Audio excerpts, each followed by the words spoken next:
Hey everybody, Dillon here, back again to strong arm another review.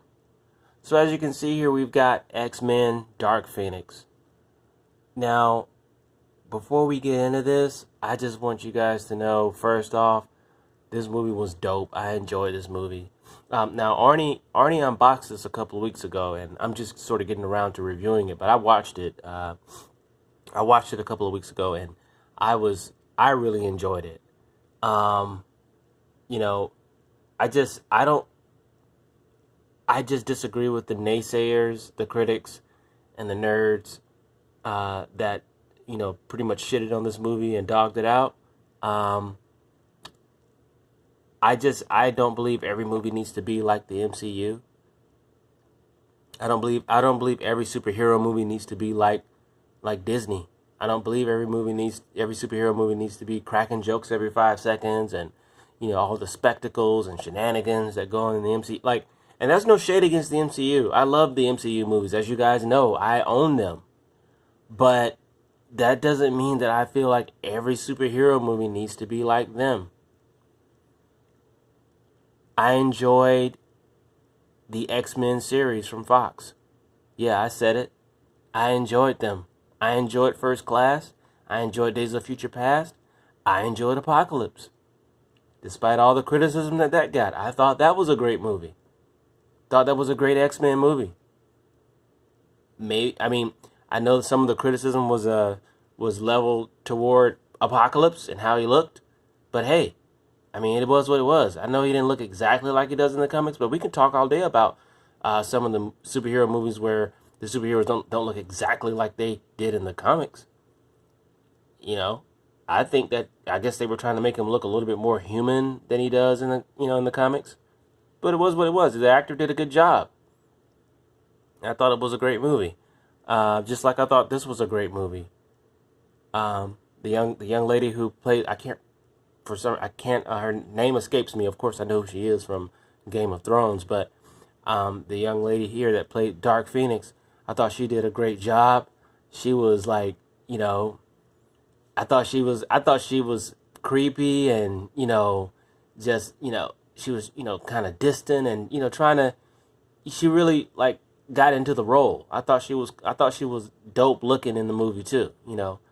How she willed her power, and you could feel that she was a very powerful mutant in the movie. So yeah, I thought it was dope. I enjoyed it.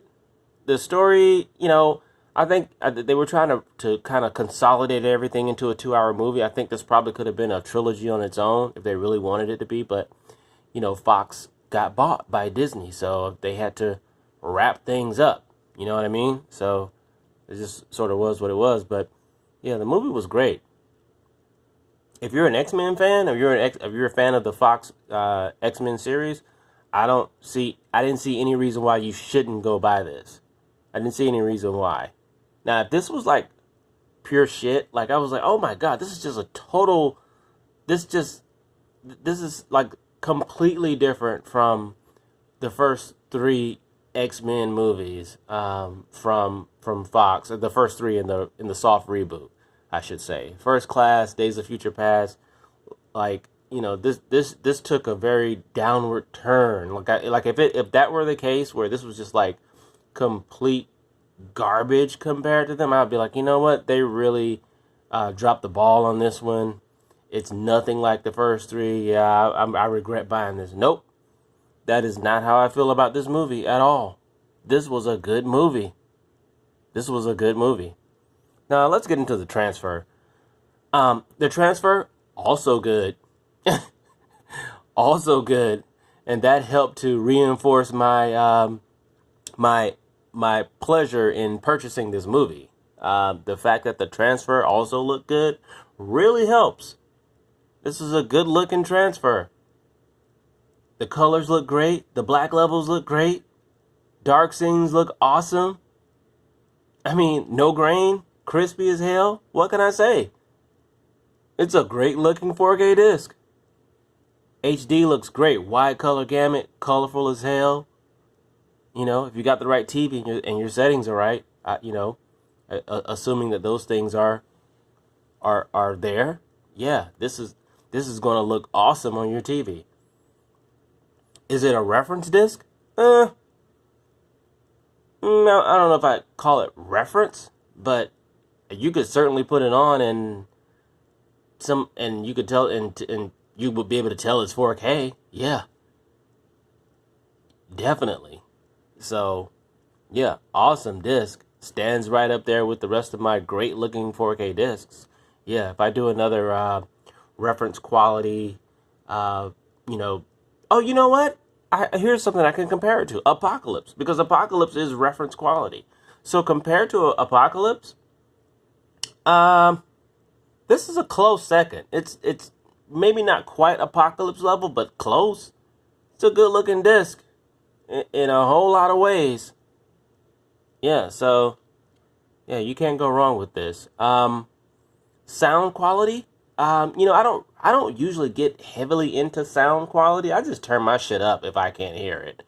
And in this case, I didn't need to really turn it up or anything. I thought it sounded great. I could hear all the different explosions. I don't have Dolby Atmos or whatever. So, I do have speakers, all around, but I don't have the actual Atmos system. But anyway, I don't really, as far as that goes, like, sound is sound to me. Like, it sounded great as far as I was concerned. I could hear everything. Nothing sounded muffled, or, it's not like the dialogue was sort of muted or whatever. It sounded good. Everything, so I could hear the dialogue great. I could hear the, every sound effect or whatever. It sounded great. But that's pretty much it. Great looking disc. And if you guys are into X-Men movies, I would recommend picking this up, definitely. If you're into the Fox series, definitely recommend this as a pickup. All right, guys. You know what to do. Comment, like, subscribe, and get to the transfer. Dillon out.